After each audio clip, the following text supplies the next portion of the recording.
just going to, they stopped and they're going to restart. Now Oh. You guys ready? I'll have to ask them if they're deleting the ones that they start, but okay. Hopefully so. We're good to go? Yes. Okay, here we go. 5, 4, 3.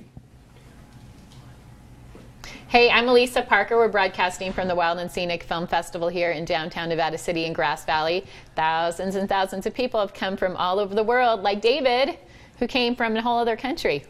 He came from Canada, from Vancouver. Not too far away, David, but it's great to have you here with us.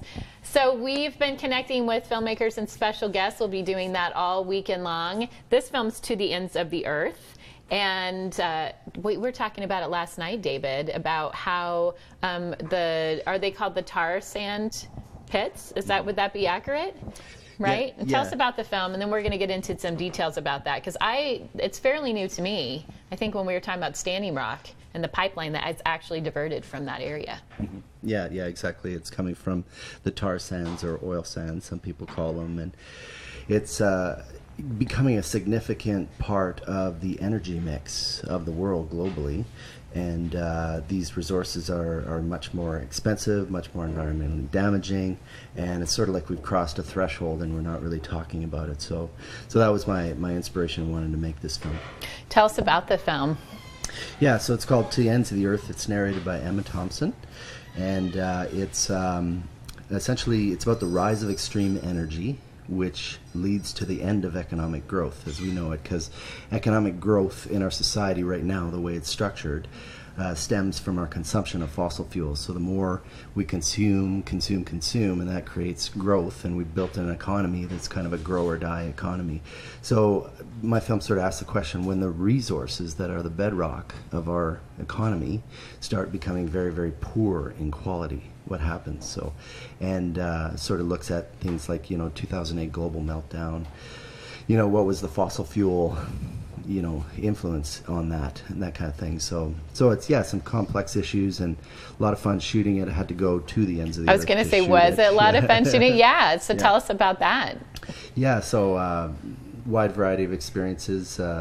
Bouncing around in a Land Rover in Utah, looking at oil shale, which is a resource. It's basically a rock that burns, but consumes far more energy to make it, to turn it into oil, than you actually get back from the refined fuels in the end. So a losing proposition, really, but hasn't prevented people from making big, pronouncements and investing in that kind of thing. And also up in the tar sands, flying a drone around. Is that legal? Can you fly a drone over those? Yeah. There's Transport Canada guidelines that we have, and my drone is small enough that it falls underneath those guidelines. And we have a really, really cool shot where it's just basically flying, zooming in, and then it cammed down into the smokestack, and then a big puff of smoke came up, and my drone operator was like, "Oh my God, I think I lost it." and then it cleared. And then up. it came out. And you're like, thank God, we still have our drone.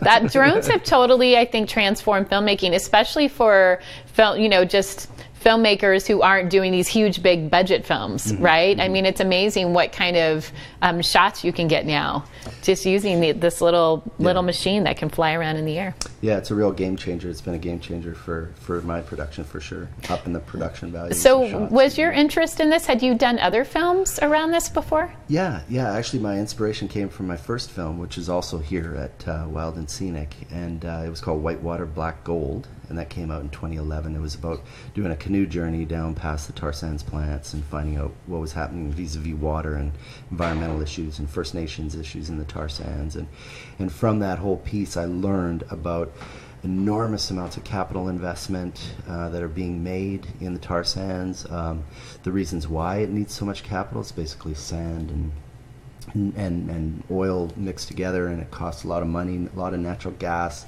And energy return on investment is a concept that I learned about, where it takes energy to make energy, and like capital return on investment and capitalism, that's a kind of a key. You have to have a return, and the minimum return that we're getting that we need to sustain our society is 1 to 12. Wow. And we're getting 1 to 5. Wow. So well below. And it's so destructive. Yeah. It's so, I mean, you got to check out the film and just Google it in general and see some images of it, because it's shocking.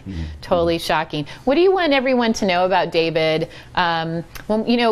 a lot of Wild and Scenic too is around solutions and what we can do. So they see your film to the ends of the earth. What do you want us to know about this as far as action that we can take as everyday citizens? Yeah, so a large portion of my film is dedicated to a big environmental battle we had up in Canada on Burnaby Mountain. So I follow the story of Lynn Hornby. She's a SFU, Simon Fraser University professor, and she made a really, really difficult choice around whether or not to get arrested doing nonviolent civil disobedience. And that is, that's one of the tools in the quiver that's quite an effective one. Every day that this company is down, it costs them hundreds of thousands of dollars. And so that's not everyone's cup of tea, but there's so many ways to get involved to block these, these planet-killing projects that are no longer giving us a return on investment anyways, not creating very many jobs and things like that. Changes to the taxation code, like this company, Kinder Morgan, has dodged $360 million in taxes in the last 5 years. Yeah, so it's quite... So different things like that, joining environmental groups, and divesting and checking out what's in your mutual fund portfolio. You'll be surprised. There's a lot of stuff in there. And so, yeah. Have you ever been arrested? No. I sort of had to make the decision, whether I wanted to take that step. And I thought, well, I'm a member of the media, so I have to sort of be a part of this a little bit. And it's, yeah.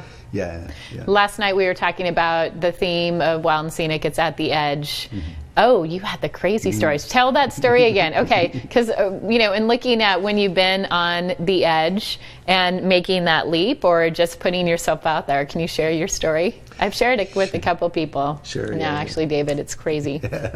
Yeah, so literally on the edge, the flow edge of where the ocean ice meets the ocean in Baffin Island, northern Canada's high Arctic, and I was with some Inuit hunters, and I was up there investigating the activities of oil companies doing seismic blasting, where they're bombing the seabed for sound, with sound to try and find oil deposits, and that, of course, is blowing up the eardrums of the marine mammals that the Inuit hunt to survive. And so I was sort of following the story of this one Inuit hunter, and I heard the hunter and another Inuit fellow talking, and one of them said, Nanook. And I said, Nanook, doesn't that mean polar bear? Oh my God, there it is, right at the floor. He's climbing out of the water, coming at us and challenging us for our food. So. Polar bear comes out of the ice, challenging for your food. So what is your initial, you're like, oh my gosh. Yeah, I was, initial reaction, am I getting the shot? Yeah. And so I pulled out my camera. And then will I be eaten? Will I be eaten? And then I was looking at the Inuit hunter, and he's taking pictures too. And I'm like, no, you don't take pictures. I take pictures. You get your rifle out. And then what happened? The Inuit hunter, he just walked right at it, just bold as brass. And he said, hey, get out here, swore at it, and then took, and it kind of went, ooh, okay. And then it sort of sauntered away and kept circling. And then he pulled out his rifle, and I'm like, oh my God, please don't shoot a bullet. I don't want to see that, And he fired a warning shot, and it kind of went, okay, whatever. And so he goes up though to this polar bear and is like, hey, you need to leave. Yeah. Which that wouldn't be our normal reaction. Yeah. To go do that. Yeah. So that's like I said last night, that's like channeling your inner animal totem, polar bear totem there. That's cool. Where can folks go to get more information, David, about your film and the work you're doing? Yeah, so endsoferthfilm.com is the URL to the Ends of the Earth documentary on Facebook, and on Twitter as well, at Ends of Earth Film. And and all the issues and the research that I use in the film, I've got an issues page on there where people can learn more about the state of our energy system today and the economics that feed into that. All right, very cool. Thanks so much, David. It's fun to see you. It's a fun story. I've shared that polar bear story with several people now. I'm Elisa Parker. It's Wild and Scenic Film Fest, and we'll be right back. Thanks, David. Yeah, I think I put that on one of the Facebook Live intros, and hear about the polar bear story.